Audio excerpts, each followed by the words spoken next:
A barista draws a pig on a cop's coffee cup, gets caught. It was just a meme, an inside joke that accidentally got handed out. 5 years earlier, different Starbucks, different state. Barista prints the word pig on a cop's cup.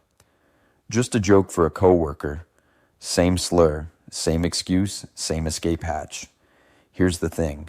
When the deniability is built into the act, when the just joking is ready before you even do it, that's not a defense. That's a confession. This is the psychology of hostile humor, and it applies to way more than coffee cups.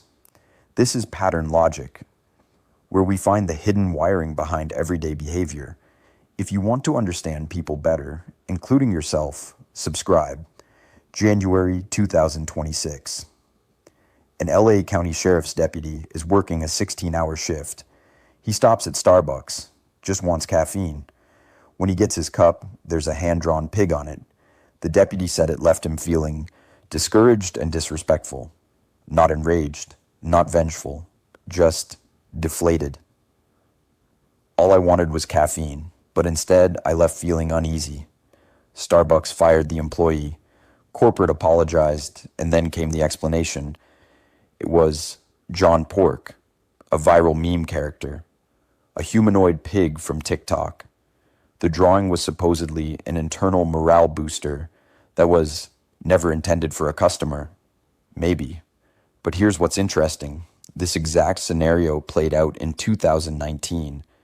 Oklahoma, Thanksgiving. A barista printed pig on 5 cups for a cop, picking up coffee for dispatchers. Her explanation? She wanted to see if her coworker would yell out pig when announcing the order. Just a prank. Same escape hatch, same structure, same need to have an innocent explanation loaded and ready. That's not coincidence. That's pattern. Psychologists have a name for this: hostile humor. It's the use of comedy, irony, or memes to express genuine negative feelings while maintaining what researchers call plausible deniability. Here's how it works. You feel something: contempt, frustration, resentment toward a person or group, but expressing it directly has consequences. So you wrap it in a joke, you couch it in irony, you hide it inside a meme, and then, if you get caught, you have the escape hatch ready. I was just joking. Research in social psychology shows that people routinely use humor to surface anger, resentment, even attraction, while keeping an exit available. The humor creates emotional distance. If the message lands badly, you can retreat. If it lands well, the truth has already been spoken. One researcher put it bluntly: jokes are rarely accidental. They are meaningful communications delivered in a safer key. There's even neuroscience on this. When we process hostile humor directed at us, our brains activate both the regions for humor and the regions for threat detection. It creates a neurological conflict. We're being told it's funny while our nervous system registers it as an attack. That's why these moments feel so disorienting.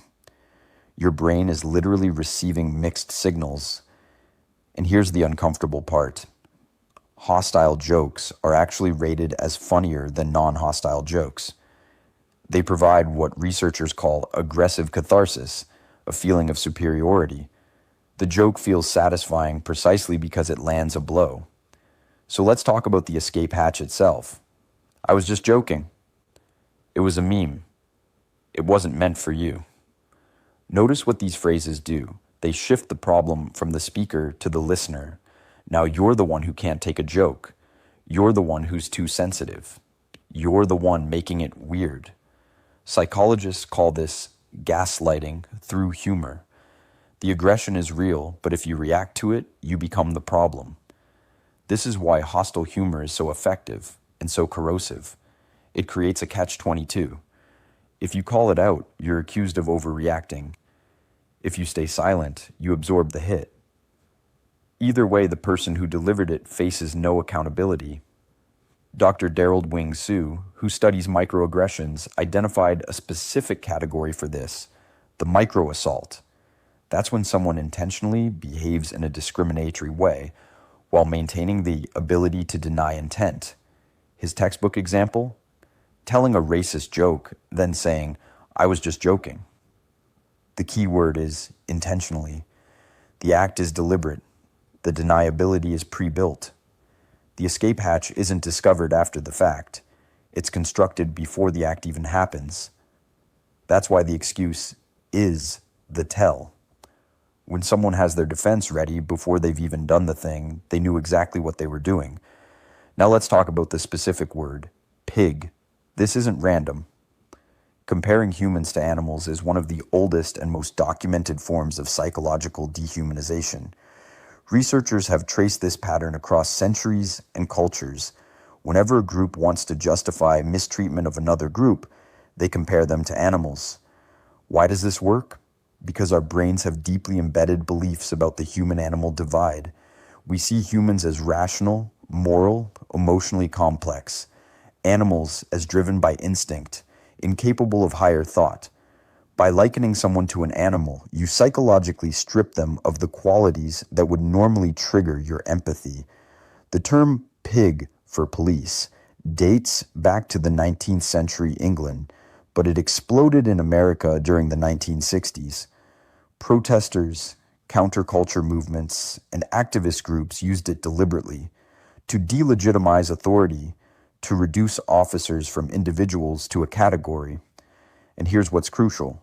The slur works in both directions. It dehumanizes the target, but it also does something to the person using it. Once you've categorized someone as less than human, even through a joke, it becomes psychologically easier to treat them poorly. The dehumanization clears the path.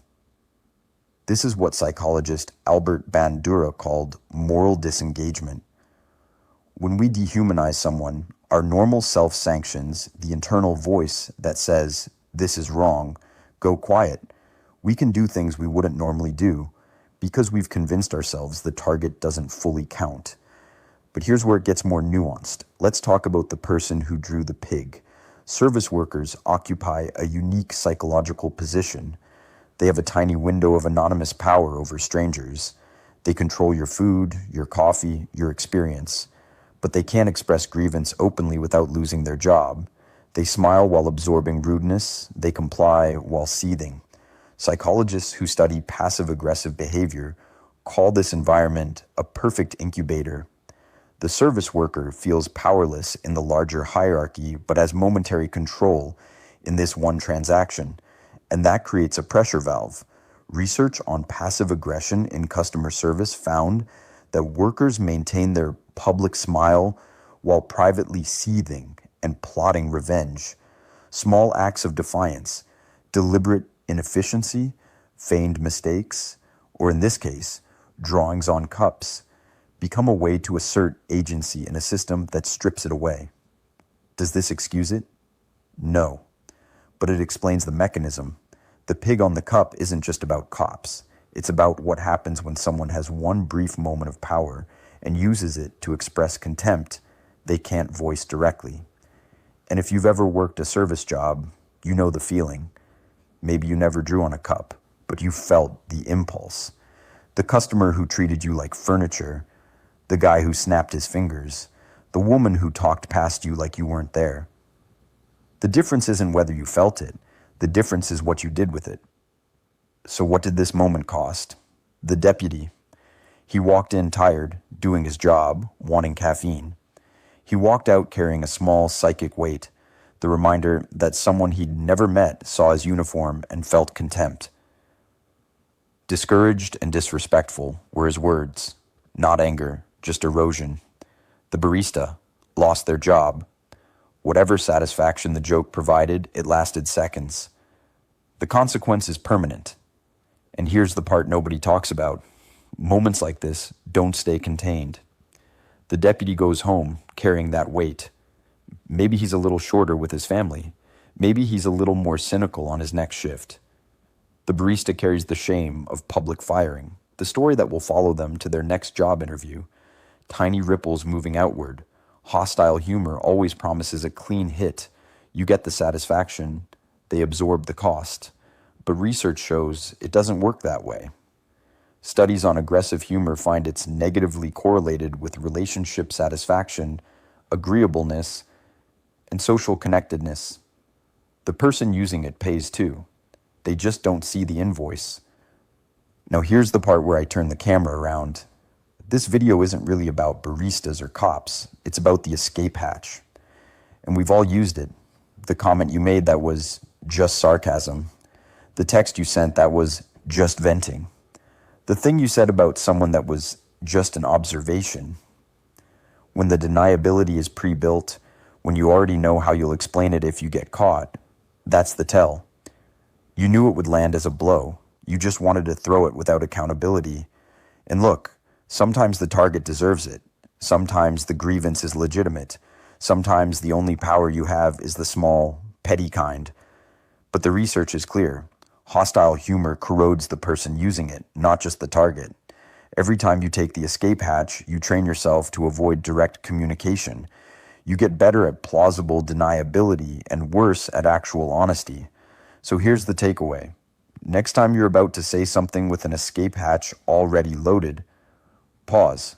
Ask yourself, what am I actually trying to express? Is there a direct way to say it? If there isn't, if the only way to say it is through a joke or a meme or a just kidding, that's information. Either the feeling isn't worth expressing or you're not ready to own it. And if someone hits you with hostile humor and retreats into just joking, you're allowed to name it. That didn't feel like a joke. You don't have to accept the frame that you're the problem for noticing. The escape hatch only works if both people pretend it's real. I'm curious, have you ever been on either side of this? The person who used the escape hatch? The person who caught the hit and was told they were overreacting? Drop it in the comments. No judgment, just patterns. If this made you think about communication differently, subscribe. We find the hidden wiring behind the things people do, including you. I'll see you in the next one. Pattern Logic, signing out.